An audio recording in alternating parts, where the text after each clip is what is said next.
साथियों, आप सभी का स्वागत है इन टुडे पर। मैं हूं आपके साथ मोहम्मद खालिद खान। आज लखनऊ पहुंचकर भीम आर्मी के जो चीफ हैं और सांसद चंद्रशेखर रावण लखनऊ पहुंचे हुए थे।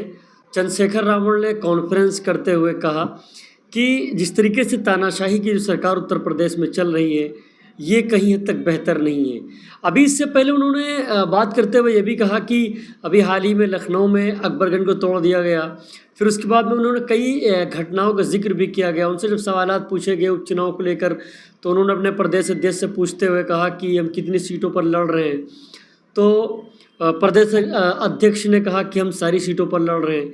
बात नहीं समझ में आती है कि वही चंद्रशेखर हैं जो कभी कहते हैं कि मंगोर के अंदर उठा के इंडिया गठबंधन के समर्थन कर देते हैं, कभी ये जो है मुसलमानों से कहते हैं, उनको वर्गला कर कहते हैं कि आप कोर्ट चाहिए, हम आपके हित में बात करते हैं।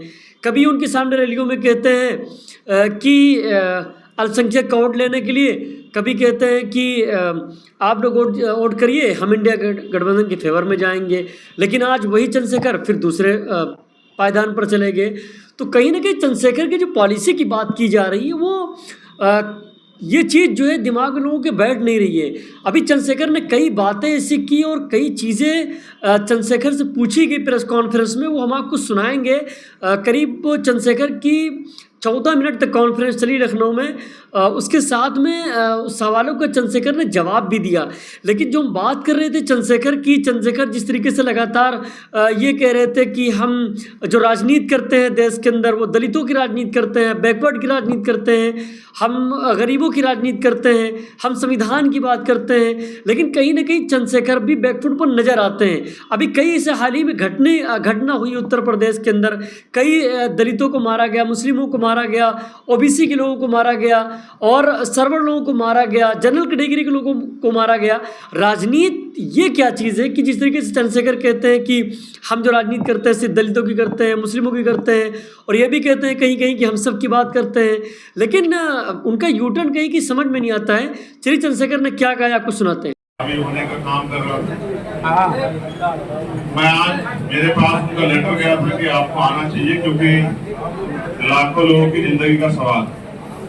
तो मैं अपनी बात को शुरू करते हुए इस बात की प्रमुखता के कारण, इसका जो मेन कारण उस पर आपका ध्यान आकर्षित करता हूँ। ये देश 14 अगस्त 1947 को अंग्रेजों के अधीन था। 15 अगस्त को हम लोग आजाद हो गए। 16 अगस्त को भारत आजादी का जीवन जी रहा था, लेकिन धन धरती राजपाट में बंटवारा नहीं। जो व्यवस्था इस देश में चली आई है, उस व्यवस्था के कारण लाखों लोग, करोड़ों लोग ऐसे थे, आबादी का 80-85% वर्ग, जिनके पास ना कोई रोजगार था, ना जमीन थी, ना कोई उद्योग था, ना ही नौकरियां थी, ना ही कुछ और। तो अमीर अमीर रह गया, गरीब गरीब रह गया। जिसके पास एक गज जमीन नहीं थी, उसके पास आजादी के बाद ऐसा नहीं कि 1000 रुपए की जमीन आ गई। जिसके पास 1 बीघा जमीन थी, उसके पास 1 बीघा जमीन, जो भूमिहीन था वो भूमिहीन था। जैसे एक न्यूज एजेंसी का सर्वे है कि 54% दलितों पे 1 गज जमीन नहीं है देश के अंदर।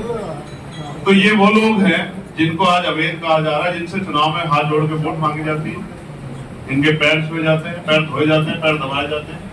लेकिन आज ये अवैध हो गए हैं क्योंकि ये गांव से अपमानित होकर जाति धर्म के आधार पे सामंतियों का शोषण रह के मजदूरी मांगने पर पीटकर बहन बेटियों की इज्जत की रक्षा करते हुए गांव छोड़ के यहाँ भाग आए।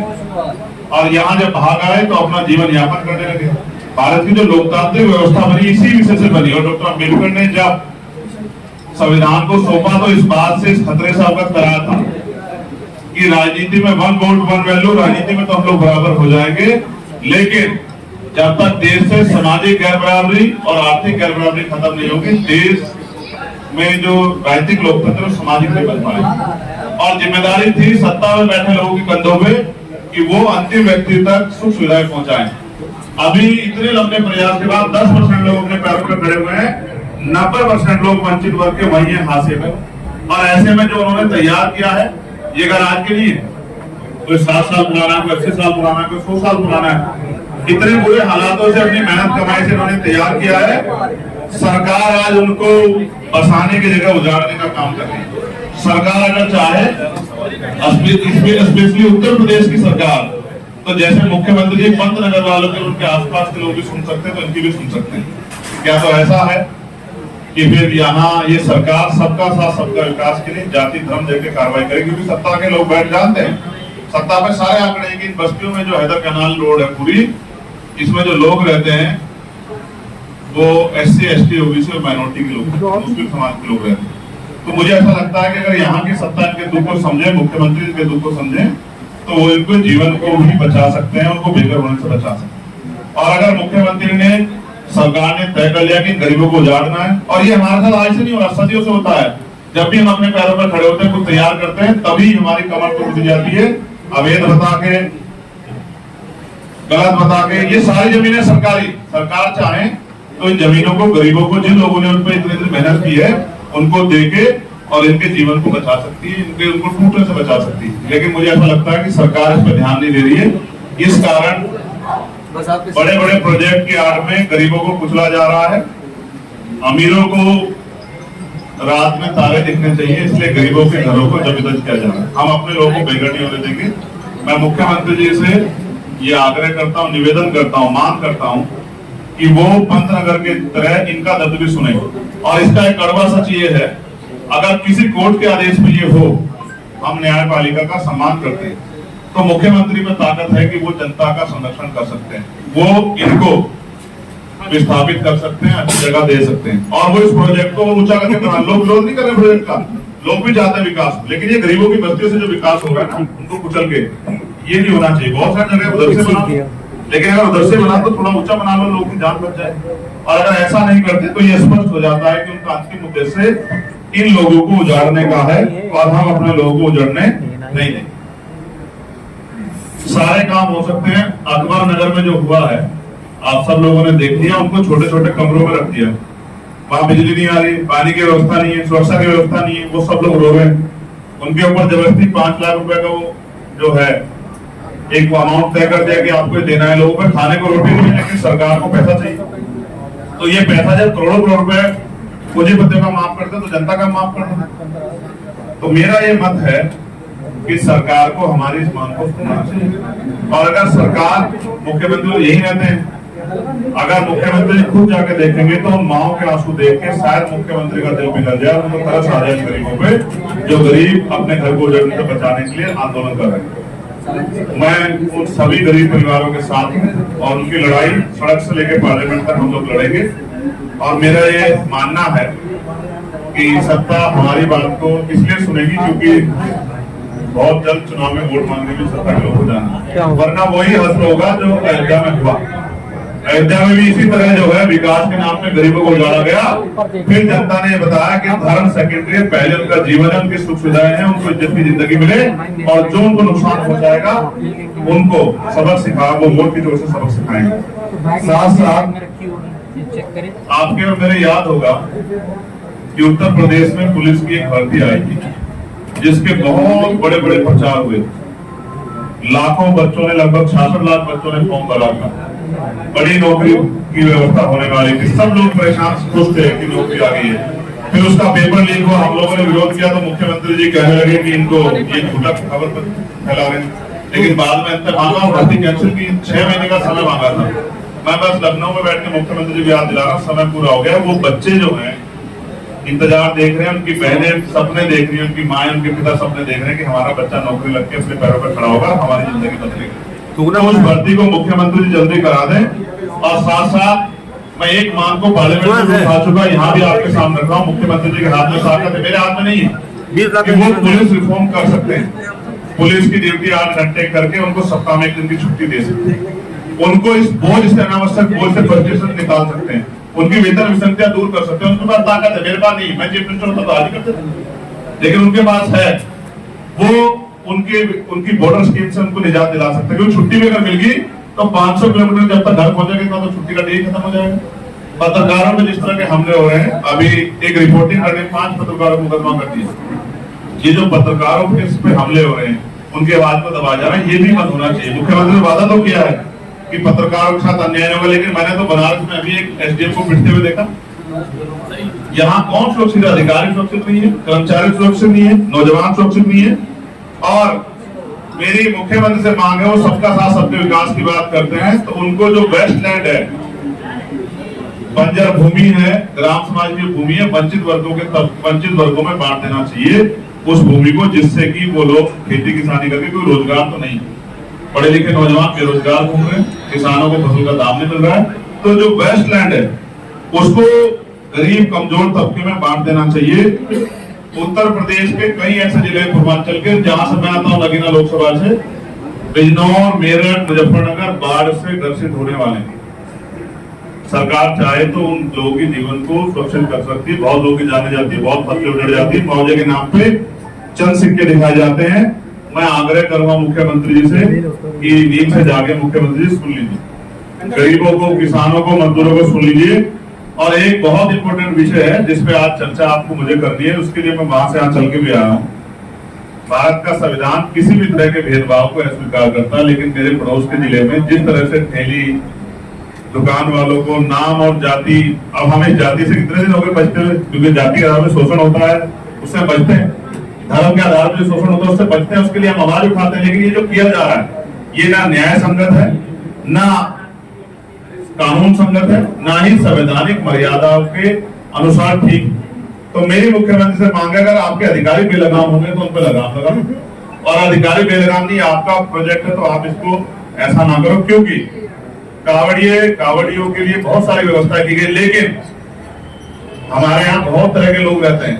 कावड़ियों की आड़ में कोई असामाजिक तत्व जब चिन्हित होगी दुकान, ये रहीम की दुकान है या ये राम की दुकान है, किसी भी दुकान पे आके उस आदमी के साथ में दुर्घटना, कोई बड़ी अप्रिय घटना कर सकता है, पूरे क्षेत्र में सांप्रदायिक तनाव हो सकता है, कोई अप्रिय घटना कर सकती है।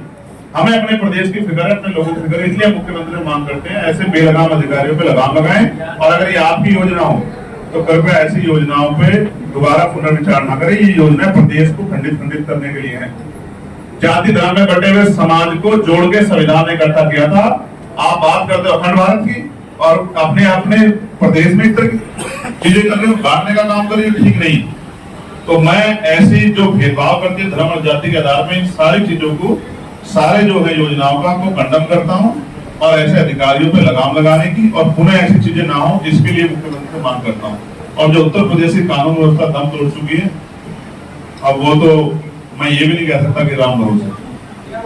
चंद्रशेखर जी, आपकी पार्टी एक सेकंड दे दीजिए, बस खत्म कर रहा हूँ इस बात को। आप ये देख रहे हैं अभी क्या हुआ उन्नाव में एक बच्ची के साथ, और हाथरस में क्या हुआ आपने देखा, वो जांच कहां गई, और इतने लोग मर गए, उसका जवाब कौन देगा, और सबकी जानकारी भी नहीं हुई, और ऐसी दोबारा घटना ना, क्या आपका इंतजाम इस पे? बस जो लोग आवाज उठाने के बाद दबाना चाहते हैं, ये सही नहीं है। इसलिए मैं कानून व्यवस्था, दम तोड़ चुकी कानून व्यवस्था, धड़ तोड़ चुकी कानून व्यवस्था में मुख्यमंत्री का ध्यान आकर्षित करता हूँ। सब कुछ है, फिर भी दलितों को का दमन हो रहा है, पिछड़ों का दमन हो रहा है, आदिवासियों का दमन हो रहा है, मुसलमानों का, न्याय पसंद सभी जाति धर्म के लोगों का, महिलाओं का शोषण हो रहा है, हत्या हो रही, रेप हो रही है। क्या कमी है आपके पास? ऐसा थोड़े कि एक दिन के मुख्यमंत्री, आप लोग देखो कितना लंबा 7-8 साल लग गया सर, अब तो कुछ करके दिखा दो। 7वां साल है आपको, ये थोड़ा ही कि आप अब भी कहो कि भाई हम पे किसी कमी है, आप कोई दूसरी पार्टी की सरकार है क्या? अब तो आपकी सरकार, तो आप तो कानून व्यवस्था अच्छी करो, या ये कहता आप जगह पिछली से अच्छी है, पिछली से अच्छी क्या मतलब होता है? आपके पास किस चीज कमी है? आप तो लोगों का जीवन सुरक्षित करो, हम तो अपने लोगों की लाशें हाथों में उठाते हुए थक गए। उत्तर प्रदेश में जिस तरह का दमन वंचित वर्ग के लोग साथ हो रहा है, उनकी लाशें गिनते गिनते हम लोग थक गए। सरकार संज्ञान ले, इनकी तो आंतरिक लड़ाई खत्म हो गई, इनकी आंतरिक लड़ाई खत्म हो जाए तो इस जनता के बारे में सोचे। तो बहुत पीड़ा में है उत्तर प्रदेश, मुख्यमंत्री उत्तर प्रदेश के बारे में सोचे। ऐसा मेरा विश्वास है कि लखनऊ की बात उन तक जाएगी, ऐसा मेरा विश्वास है कि वो इन गरीबों के बारे में, और स्पेशली अदर कैनाल में जो जुल्म होने वाला है उसके बारे में सोचे। अगर सरकार तानाशाही में रहेगी तो हमें आंदोलन के जरिए इस लड़ाई को मजबूत करना पड़ेगा। मैं स्वयं वहीं आके बैठ के उन गरीबों की आवाज बनने का काम करूंगा, क्योंकि अपने लोगों को बढ़ने के लिए नहीं छोड़ा जाता। धन्यवाद।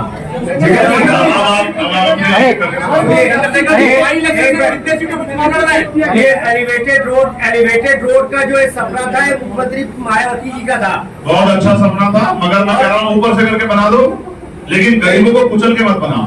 किसी का भी सपना हो जिसमें गरीब चले जाए, मैं उससे समर्थन उन्होंने नहीं किया था, गलत किया था, सही किया था। मैं क्या कह रहा हूँ, मैं फिर आपसे कह रहा हूँ, बहुत सारे एलिवेटर ऊंचे बने हैं और अंडरग्राउंड भी बने हैं।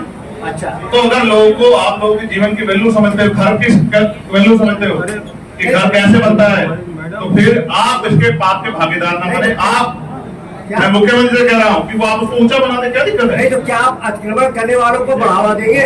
मैं ये पूछना चाहता हूँ, जिनको सदियों तक सताया गया, उनको कितनी जमीन, कितनी नौकरी, कितने अधिकार आपने दिए, आप बता पाएंगे?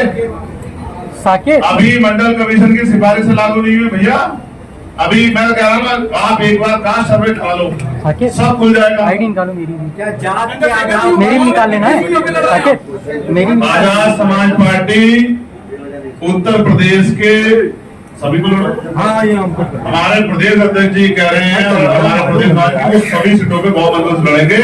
आज मैंने उनकी तैयारी का भी वो लिया है, उनकी तैयारी सभी सीटों पे होगी। उन्होंने बूथ कमेटी, सेक्टर कमेटी सब तैयार कर लिया। मजबूत प्रत्याशी आजाद समाज पार्टी अपने बलबूते सभी सीटों पे चुनाव लड़ेगी। अरे निकालो मुजफ्फरनगर के भाई, आईडी निकाल दीजिए। बबलू भाई, बबलू भाई, देखिए, मैं फिर जाति से आगे हट के, अगर आप बुनियादी मुद्दों पे बात होगी तब